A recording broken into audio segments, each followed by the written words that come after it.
أعوذ بالله من الشيطان الرجيم. بسم الله الرحمن الرحيم. قل أوحي إلي أنه استمع نفر من الجن فقالوا إنا سمعنا قرآنا عجبا يهدي إلى الرشد فآمنا به ولن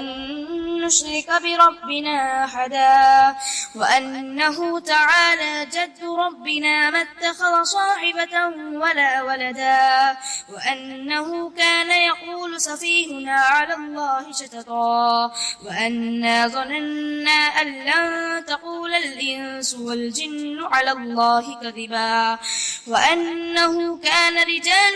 من الإنس يعوذون برجال من الجن فزادوهم رهقا وأنهم ظنوا كما ظننتم أن لن يبعث الله أحدا وأنا لمسنا السماء فوجدناها ملئت حرثا شديدا وشهبا وأنا كنا نقعد منها مقاعد للسمع فمن يستمع الآن يجد له شهابا رصدا وأنا لا ندري أشر أريد بمن في الأرض أم أراد بهم ربهم رشدا وأنا منا الصالحون ومنا دون ذلك كنا طرائق قددا وأنا ظننا أن لن نعجز الله في الأرض وأن لن نعجزه هربا وأنا لما سمعنا الهدى آمنا به فمن يؤمن بربه فلا يخاف بخسا ولا رهقا وأنا منا المسلمون ومنا القاسطون فمن أسلم فأولئك تحروا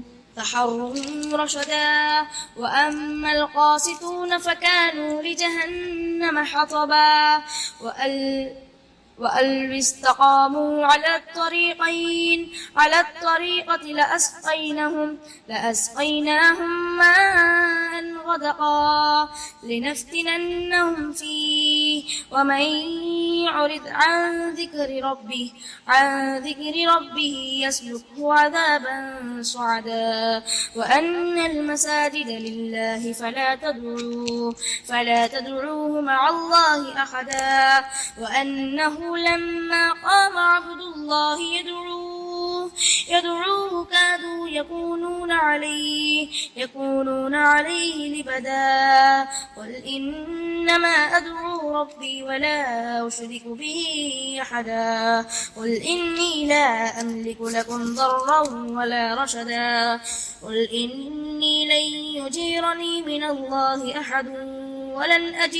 ولن أجد من دونه ملتحدا إلا بلاغا من الله ورسالاته ومن يعص الله ورسوله فإنه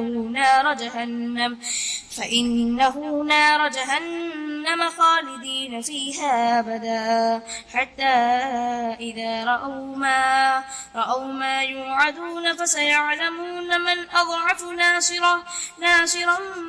وأقل عددا قل إن أدري أقريب ما توعدون أم يجعل له ربي أمدا عالم الغيب فلا يظهر على غيبه أحدا إلا من ارتضى من رسول فإنه يسلك من بين يديه ومن خلفه رصدا ليعلم أن قد أبلغوا رسالات ربهم وأحاط بما لديهم وأحصى كل شيء عددا.